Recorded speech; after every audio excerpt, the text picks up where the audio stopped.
wondering how to create high converting ads that won't blow your budget, this video is exactly what we're going to be talking about. If you haven't subscribed yet, go ahead and hit subscribe and give this video a thumbs up. I would so appreciate it. Hi everyone, welcome back to my channel. My name's Kaz. I'm an elite digital marketing coach and I'm here to help you find paying clients with your organic and your paid social media.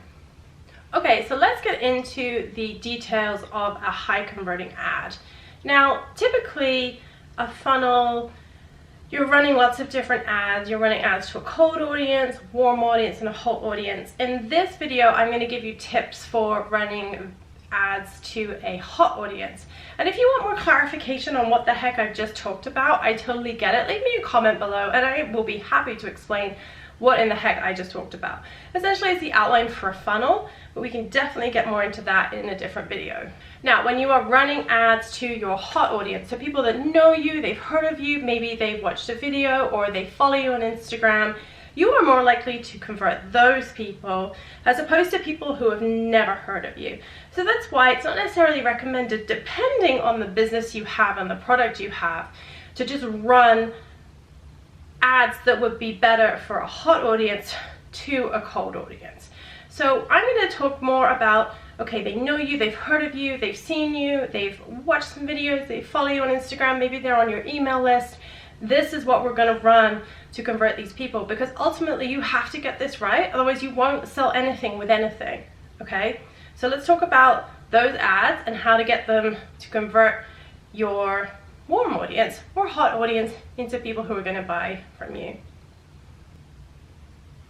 So your hot audience would include those that have visited your website, those that follow you on your social media platforms, Facebook, Instagram, you can retarget those people, those who have been on your email list, and potentially those that will watch video content from you on Facebook or Instagram. So those are what we would consider hot or a warm audience. Okay, so there's a few key elements that you are going to need for your ad. So number one, you want to make sure that the targeting and messaging is very niche and narrow. I'm not the biggest believer in niching, but when it comes to ads, the ones that do the best are like, hey, you have this problem, I can solve it. And then they use not only the targeting, but the content within to make sure that they've got hold of the right person. I see this a lot in the motherhood niche, you know, with baby or toddler or teaching. I see this a lot in beauty and wellness. They really want to make sure that they're targeting the person. So they do that not only by picking the audience, but in the content copy, like the copy of the ad itself. And it's a big thing I see. People think, you know, they're like Macy's and they're just going to be like, come shop at my shop. And it's like, that will never work. You can't go, even someone who knows you, and say, here's my shop, go have fun.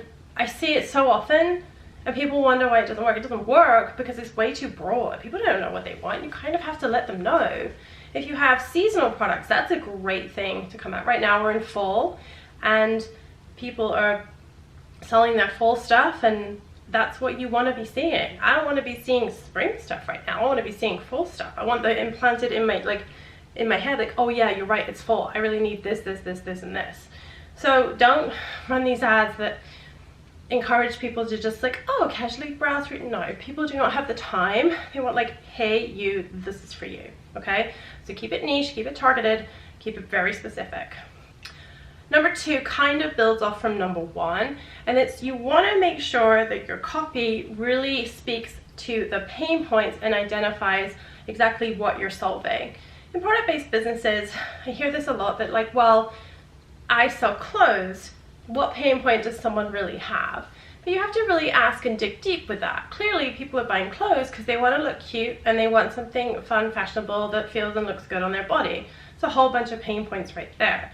Home decor, same thing. They want cute home decor so they can, it looks really great when they do their Instagram stories. So keep in mind that there are pain points. With a surface-based business, these are the pain points that people are coming to you with. I can't get my website to do what it wants, my social media isn't doing what it wants, I can't sleep. These are the pain points, and this is what you really need to speak to. And you just need to kind of, people call it aggravating the pain point. I like to kind of think of it as like nudging it. You're like, you have a pain point, nudge, nudge, nudge, I can fix it, I can help you. That's what you want to do, okay? So we talked about the copy, we talked about the targeting and getting it really niche. You also really need an eye-catching image or video. Now, there's this whole debate, oh, which is better, images or videos? I think it's just easier to have images, easy to get that right. A video is a lot more open to things going awry.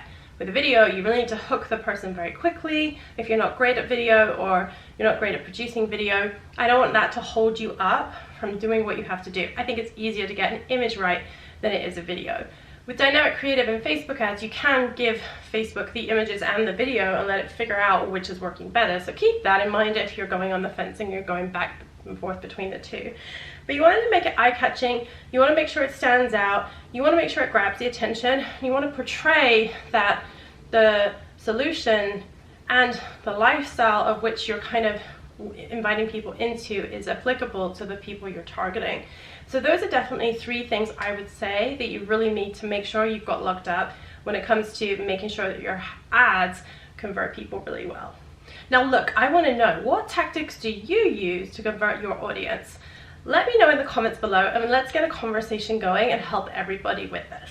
Okay, so we talked a lot about ads, which I think is a crucial part of any marketing strategy, but the reality is there's a lot more involved. So if you are struggling and you're feeling really overwhelmed with your marketing, I invite you to download my marketing checklist. It is linked in the link below. It is going to help you really understand the key tasks involved. There aren't that many, which I know may surprise you, but I've broken them down into monthly, weekly, and daily tasks that will help you really make your marketing so much easier. So click the link below, it's all ready for you, and check it out, and it will really help you simplify your marketing. Thanks so much for watching this video. If you enjoyed it, I invite you to subscribe to this channel and give this video a thumbs up. I would really appreciate it. It helps the channel and really make sure that this content which I'm delivering, and I really want to help you out with your business, gets seen by so many people, and that would just be an awesome thing. So thank you so much.